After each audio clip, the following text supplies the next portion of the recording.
You are one of the few teachers, uh, maybe the only one around, who really has this background in Tibetan Buddhist practice that I know of anyway. And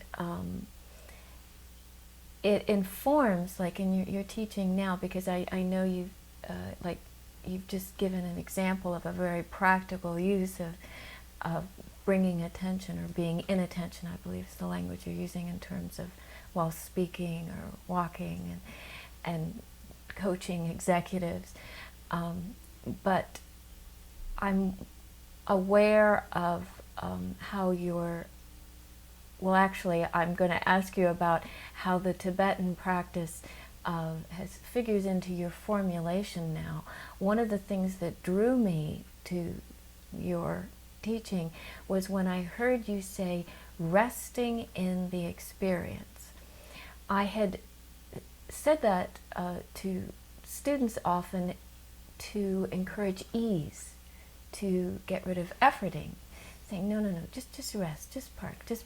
But then I listened to you talk about resting in the experience and resting in the experience of breathing, and it was this wonderful, full, rich experience. And you talked about how, and I believe this was Mahamudra practice, correct me if it's wrong, that by observing something, you're creating a separation between yourself and the thing you're observing. And that, I think you said that in Tibetan, I think you said in your 3 direct awareness practices, the observing mind wasn't spoken of, and that in Tibetan it meant mistake, or there was something about it. If someone said observing mind, I can't remember now exactly what it was. I'd like you to talk a little bit about this resting in an experience that I'm assuming is coming from the Mahamudra practice, but and how that informs your teaching. Well, there's quite a bit in what you say there.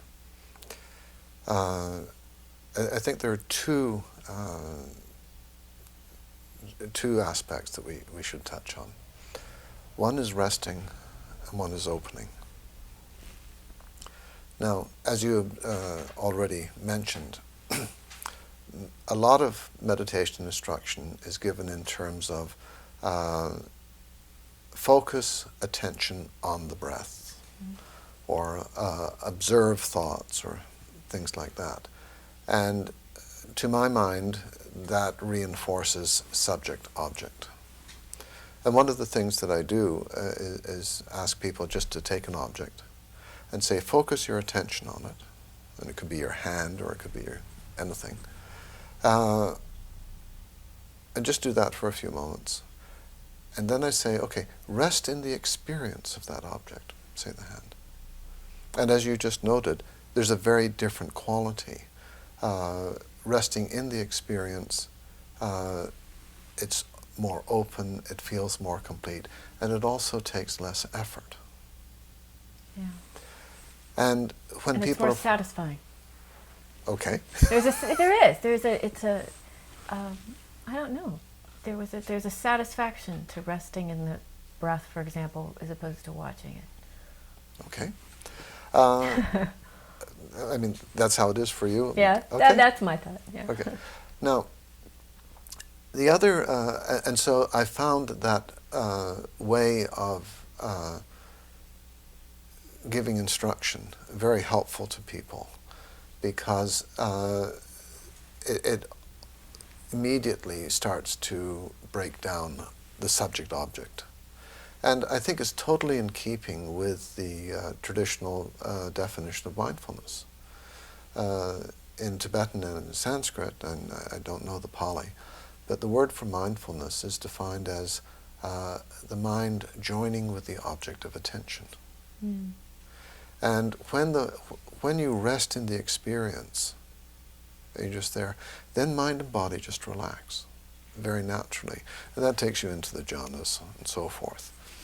The other aspect is opening, because a lot of people, we have this term which comes up, one-pointed. And people think like attention should be narrowed down and really sharp and focused, and so they really focus on things, or they concentrate, and they're narrowing attention down. And I found that maybe it's because I just never could do that. It's not just me. But I found it very important at a certain point in my practice to just open to the experience. And so that opening and resting quality made a huge difference. And the main difference that it made is that I stopped fighting what was arising. So for instance, when we sit, we can have various body sensations. We can have pain in our knees, or maybe there's tightness in the throat, or something uncomfortable happening in the stomach. And of course, we just want to get rid of it so we can really rest. And I actually made myself quite ill by focusing on that stuff and trying to work through it. And it wasn't until I understood some principles a lot more deeply that I realized the better way, and this is how I work with, how I advise students now, the better way is to open to the experience rather than focus on it. So for instance, if you're sitting and you have some pain in your heart, rather than focus on the pain in the heart, what I suggest to people is crown of the head, soles of the feet. Be aware of both of those at the same time. Now, when you do that, you suddenly become aware of your whole body. Then the pain of the heart or whatever is now a sensation which arises in the field of the whole body. And that allows that sensation, that experience, to unfold first as a physical sensation, eventually as an emotional sensation, and the underlying stuff just unfolds like a flower opening in the sun. Do you find that this kind of what I would call local global focus is, because by doing the tip of the head and the bottom of the feet, you have this awareness. Is it the idea that you've got a larger space around it that this is just a smaller part of, or that it gives it space in which to move? Both. Well, good answer. But both I find operate. One, energy doesn't get concentrated or locked up, because, which it can very definitely when you're focusing on something, and that can be quite harmful. And it is exactly what you say. There's a larger awareness, and so things just arise in it. In one of the Tibetan instructions, and this is hermit instruction, is body like a mountain, breath like the wind, mind like the sky.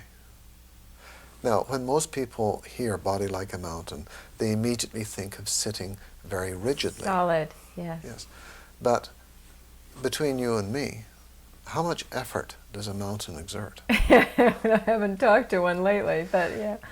So when you think about this body like a mountain, it actually means to sit without any effort, like really rest, because that's what a mountain does. Right. Breath like the wind. Well, have you ever tried to control the wind? Not successfully. So, but people often try to control their breath when they're meditating. And that also can create certain kinds of problems. So breath like the wind is just let the wind, the breath come and go. Sometimes just drawing, excuse me for interrupting, now I'm going to be very mindful of this. But sometimes just bringing the awareness to the breath can cause a self-consciousness that makes it difficult to allow the breathing to happen naturally. You're quite right. And so this breath like the wind is a reminder to the student to just let the body breathe. Don't interfere with it. The body knows much better how to breathe than you do. And then the third instruction, mind like the sky, is you just let, we have to be careful here because we use the term mind in English. It would be just as appropriate for us to use the word heart. So can you imagine sitting with your heart like the sky? It has a different feel, doesn't it? But that is equally an appropriate translation of the word in Tibetan and Sanskrit as mind. that it could mean either, you mean? It means both. Oh. In mind, we normally associate with intellect. Heart, we associate with emotion. But the word in Tibetan, which is sem, in Sanskrit chitta, means thought and emotion. It refers to both. It's how we experience things. Wow, that's going to get into another question I'm going to have about translations and picking what words you're going to use, because the languages are so different. Just to finish this off, so it's creating an equanimity of with the experience, to allow this experience, one to allow it to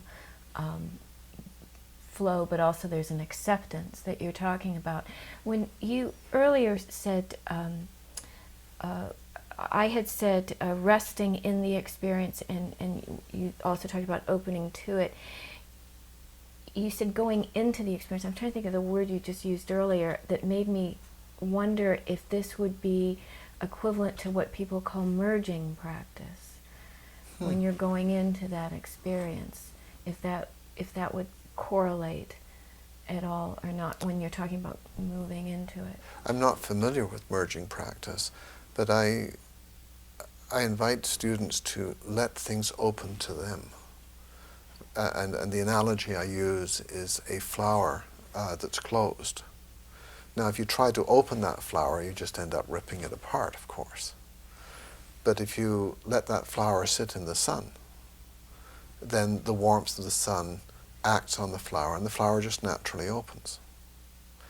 And so things that are in us which feel closed to this point, rather than trying to go into them or dig into them, I just say, let your attention be like the sun, and they will open in their, whatever that is, will open in its own time. Mm. Attention, mind like the sun, heart like the sun. Either way, it'll open the flower. Yes. Yeah. Okay. Yeah. If I were a flower, I'd open if that were coming on me. Yeah. Yeah. Okay. Terrific.